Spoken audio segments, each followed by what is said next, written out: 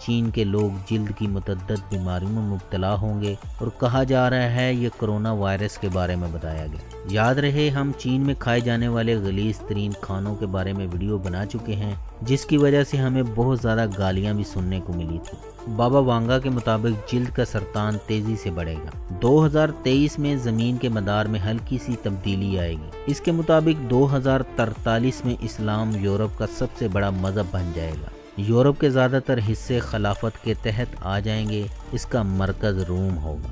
2066 میں ایک مسجد پر حملہ ہونے کے بعد امریکہ غیر معمولی ہتھیار استعمال کرے گا، اور اس کے مطابق 5089 اس دنیا کا خاتمہ ہو جائے گا۔ بلغیریا کا ہائیسٹ پوائنٹ مسالہ ہے جو سطح سمندر سے 2925 میٹر بلند ہے۔ اس کی ایکسپورٹ $30 ارب اور امپورٹ $31.43 ارب ہے، اور یہاں فی کس آمدنی $21,800 سالانہ ہے۔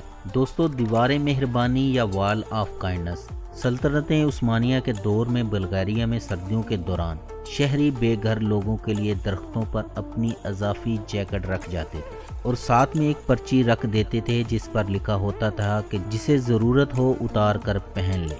آج بھی یہ روایت کئی ممالک میں جاری ہے۔ ابھی فرق یہ ہے لوگ اسے اکٹھا کرتے ہیں، اس کی بولی لگاتے ہیں، اسے غریب ممالک کو بیچ دیا جاتا ہے، جسے ہمارے ہاں لنڈے کا مال کہتے ہیں۔ بلغیریا میں لوگوں سے گفتگو کر کے معلوم ہوا یہاں کی مزدور کی اوسطن تنخواہ $600 ماہانہ ہے، جو یورپی یونین میں سب سے کم ہے۔ بلغیریا نے 2007 میں یورپی یونین میں شمولیت اختیار کی تھی۔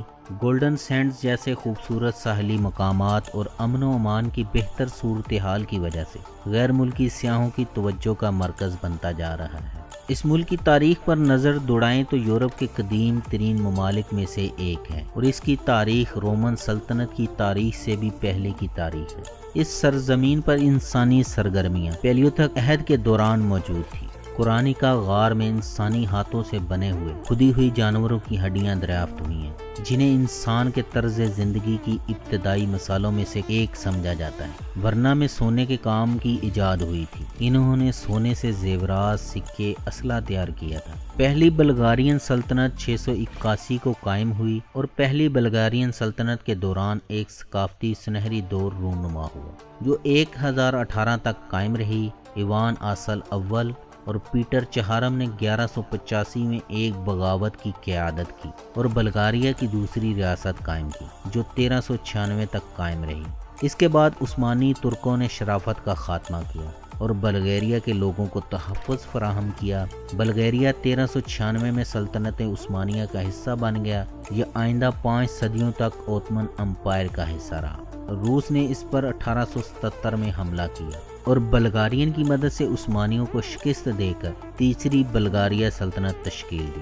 5 اکتوبر 1908 میں سلطنت عثمانیہ کو یورپ میں ملنے والی پے در پے شکستوں کے بعد اس نے اپنی آزادی کا اعلان کر دیا۔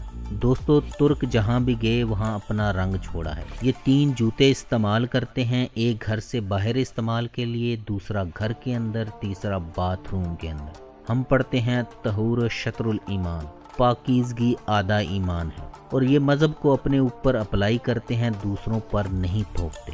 بلغاریہ میں جارڈن ڈے کے دن ایک رواج ہے جس میں ایک پجاری دریا میں سلیب پھینکتا ہے۔ کہا جاتا ہے کہ جو شخص سلیب کو بازیافت کرتا ہے اسے اچھی صحت اور خوشی کا بدلہ دیا جاتا ہے۔ ملک کا ڈائلنگ کوڈ +359 ہے۔ اس کی انٹرنیٹ ڈومین نیم .pg ہے۔ صوفیہ میں ہر گلی کے کونے پر آپ کو کچھ نہ کچھ کھانے کو مل جائے گا۔ بنیتا ایک روایتی بلغارین پیسٹری ہے جو سب سے زیادہ مقبول ہے۔ بلغارین کھانے گوشت اور سبزیاں ہیں۔ کھانے کا بکلاوا، شپسکا، سلاد جیسے پکوان پر ترکی کا مضبوط اثر ہے۔ مشہور مقامی پکوان میں لوکانکا، بنیٹا، کوزونک شامل ہیں۔ سلاد کی مقبولیت کی وجہ سے بلغاریہ میں گوشت کی کھپت یورپی اوس سے کم ہے۔ ملک میں بوزا شیک بڑا پسند کیا جاتا ہے، لیکن ٹورسٹ سے گزارش ہے اپنی ذمہ داری پر پئیں، کیونکہ اس سے ومٹنگ آ سکتی ہے۔ مقامی پنیر کی بھی بہت ساری عمدہ قسمیں ہیں۔ اس کے تمام کھانے واقعی میں بہت زیادہ سوادش ہوتے ہیں۔ یورپ کے ایک سرکردہ ڈاکٹر پروفیسر مکینیکوف نے بلغاروی لوگوں کی جسمانی قوت اور درازی عمر کا سبب دریافت کیا تو معلوم ہوا یہاں کے باشندے دہی بکثرت استعمال کرتے ہیں۔ ان کا ماننا ہے کہ دہی کی ابتدا بلغاریہ میں ہوئی اور یہ ان کا قومی کھانا ہے۔ نئی تحقیق کے مطابق جو بچے دہی زیادہ کھاتے ہیں وہ صحت مند اور زیادہ ذہین ہوتے ہیں۔ فیس بک کے تخلیق کار کا دادا مارکو بلغارین تھا جو 1940 میں ہجرت کر گیا تھا۔ اس ملک میں آج بھی کسی بھی شخص کے نام کا پہلا حرف اس کے دادا کے نام پر رکھا جاتا ہے، اس لیے اس کا نام مارک زکربرگ ہے۔ بلغاریہ یورپی یونین اور نیٹو کا ممبر ملک ہے جس کو اقوام متحدہ کی سیکورٹی کونسل میں 3 بار رکنیت مل چکی ہے۔ 1907 میں ایک دلچسپ واقعہ دیکھنے کو ملا۔ آسٹریا کے بادشاہ فرانسس جوزف نے جب یہاں کا دورہ کیا تو اس پر کیچڑ اچھالا گیا۔ بعد میں اس نے یہاں اینٹوں کی سڑک بنوا دی جو آج بھی دیکھنے کو ملتی ہے۔ بلغاریہ کی دیکھنے کی جگہوں میں پلاڈیو ریمن تھیٹر دوسری صدی میں بنایا گیا تھا۔ یہاں 6000 تماشائی بیٹھتے تھے۔ آج یہ مختلف موسیقی اور بیلے پرفارمر کی سائٹ ہے۔ وارنا سٹی یہ بحیرہ اسود کے کنارے واقع پرفضا لامتناہی سنہری ساحل سمندر والا ایسا شہر ہے جو صوفیہ کے بعد سیاحوں کا پسندیدہ ترین سٹی ہے۔ محترم ناظرین، ہمارے 128 ممالک کیوں چھین لیے گئے کے جواب میں قرآن کی جو آیت سامنے آئی وہ یہ تھی، کیا یہ لوگ نہیں دیکھتے ہم ان سے پہلے کتنی اقوام کو تباہ کر چکے ہیں؟ ہم نے انہیں وہ شان و شوکت عطا کی تھی جو تمہیں نصیب نہیں ہوئی۔ ہم ان کے کھیتوں پر چھما چھم بارشیں برساتے تھے، ان کے باغات میں شفاف پانی کی نہریں بہتی تھیں، لیکن جب انہوں نے ہماری راہیں چھوڑی تو ہم نے انہیں تباہ کر دیا اور ان کا وارث کسی اور قوم کو بنا دیا۔ اور دوسری جگہ لیس للانسان الا ما سعی، انسان کے لیے وہی کچھ ہے جس کی وہ کوشش کرتا ہے۔ دوستو، یہ تھی آج کی ویڈیو۔ آپ کے علم میں اضافہ ہوا ہے تو اسے اپنے دوستوں کے ساتھ شیئر کرتے ہوئے کمنٹ میں ہمیں بتائیں آپ کو آج کی ویڈیو کیسی لگی۔ اللہ ہم سب کا حامی و ناصر ہو۔